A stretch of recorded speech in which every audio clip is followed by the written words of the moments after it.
Hello, I'm Pam of HealingStars.com. This is the chart for Monday, 16th of February, and this is a very, very eventful week. As we start the week, what is going on is the two planets to do with love, receiving love and giving, the opposites, the lovers themselves, Venus and Mars. Here they both are. At the moment they're in Pisces, and Venus is catching up with Mars, as Venus moves faster in the sky. And this is a week where we start off with that as a theme and it culminates next weekend. Also, as we start the week, here's the Sun at 27 degrees Aquarius. So this is a week where the Sun changes sign. It's going to move into Pisces. There is still ongoing tension with the nodes of the Moon and the Moon itself, which every single month will connect with this very huge T-square of the outer planets, Uranus, Pluto, and the nodes as well. Mercury, hooray! Mercury is now moving direct, and it's gaining speed this week. Still not fast, but it's gaining speed. And here it is at 2 degrees of Aquarius. So it's going to now begin its journey once more through the sign of Aquarius. I'm now going to move to the new moon. Here's the new moon. GMT is on Wednesday, 23:47, so very close to midnight. And what's so very, very unique about this particular new moon, first of all, it's the second new moon in the sign of Aquarius. The last new moon, it was right at the beginning, now it's right at the end.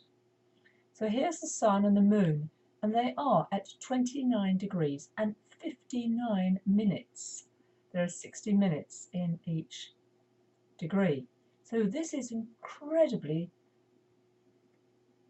my words fail me to express it, because only minutes after, I suppose the Moon will change sign and then the Sun will change sign.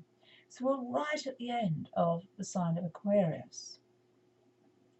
I'll just do that for you, just to show you. So, here you are, I've just done it for 4 minutes later, and as you can see, the Moon, the Sun are now in Pisces. This is a new beginning, Pisces, and yet the new moon is still in Aquarius.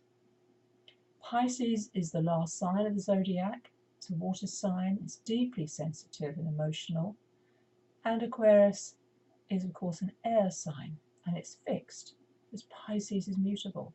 So a new moon, right at the end, has got this real kind of, is it or isn't it? What's going to happen?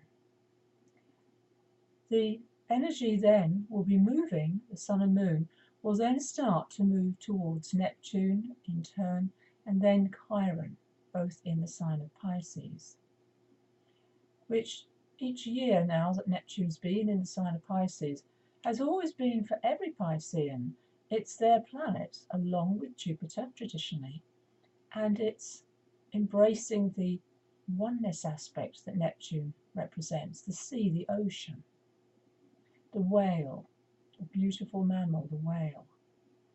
In the news, there's this dreadful story happening at the moment in New Zealand where whales are beaching. They've been beached and they're being helped back, but they keep coming back and they die if they have no water. So there's a real story about the whale, what it means. The whale is known as the keeper of all knowledge, like the Akashic records. And this is beyond our understanding. I'm just highlighting that. Jupiter, as you can see, set for the UK, is very, very strong. It's right at the top, very close to the top. That's the arrow of the chart. And what's happening now is that Jupiter, as a 16 of Leo, is trining. It's forming a good relationship with Uranus. And as soon as Jupiter changes direction, well, actually, they will try. There's a flow, a good luck energy is beginning to happen. Notice that Jupiter traditionally rules Pisces. So think of it as your planet, Pisceans. Here, just after that new moon, look how close Mars is now to changing sign. The other good aspect through the week is that Mercury is now in a very good relationship to Saturn. 4 degrees, 4 degrees. Notice the degrees, they're the same. So Wednesday, Thursday, that forms exactly. Really good to set goals if you haven't done your New Year's resolutions, or even if you have, this is the time to set new goals. Mercury, the messenger, is repeating its journey through Aquarius, remember, and Saturn is commitment, professional, especially around higher truths, which is to do with Sagittarius's energy, the Jupiterian energy. Think big, think juicy. The next chart shall we look at is the chart for Friday, 20th of February, 23:29 GMT. And this is when the moon joins Venus. Notice, 0 degrees of Aries, 10 minutes of arc. And this is what my webinar will be talking about on Monday. If you haven't signed up already, I'm doing a webinar on the Venus-Moon cycle. My webinar is tomorrow, 16th of February. This is a very, very potent and powerful conjunction of the Moon and Venus because it's right next to Mars. So here we have Venus and Mars virtually joined, not exactly, but almost there, and the Moon as well.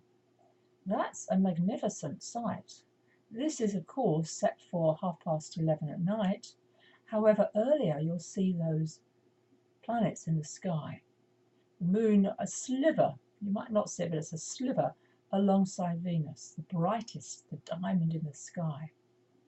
And this is full of promise, full of new beginnings, full of passion. Mars strong in its own sign of Aries. Venus now, the pioneer sign of Aries. Venus is saying, I want, it's me.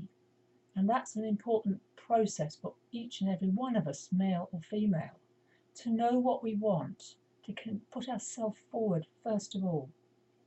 And the Moon is saying the same. The conjunction, the actual joining, is taking place Saturday, Sunday, but it's there. It's moving into that place this week. The Moon in Aries is new beginning. I mean, Aries is the first sign of the zodiac. Aries is springtime. And that is already being seen in the country I live in, the UK. The glorious sunshine is occurring this week. 10 degrees was the weather. That's a sunny day. So it's recognizing a springtime energy is there for all of us. Also notice there's more blue lines in this chart. Blue means a trine, a flow, or a sextile, a flow of energy. And the Aries energy, a fire sign, is now compatible, flowing with Saturn in Sagittarius. The fire energy can be produced, can be manifested with Saturn. That's what Saturn always wants. What can I learn? What can I produce here? Something lasting. And Mercury is still connected to Saturn. This is another wonderful day. This is more of a Valentine's Day than the actual 14th, I can tell you. So next Friday, next Saturday, what do you desire most in your life at this time? And put it on paper. That's what Saturn always says with Mercury. Let's put it down. Let's keep it. Let's have it visible. So you see each and every day your heart's desire. Thank you for watching. Pam Carruthers, healingstars.com, and please sign up on my website for my webinar. Once you sign up, you will get the recording, even if you can't actually make the actual live event. But it's great, the live event, you can ask me questions.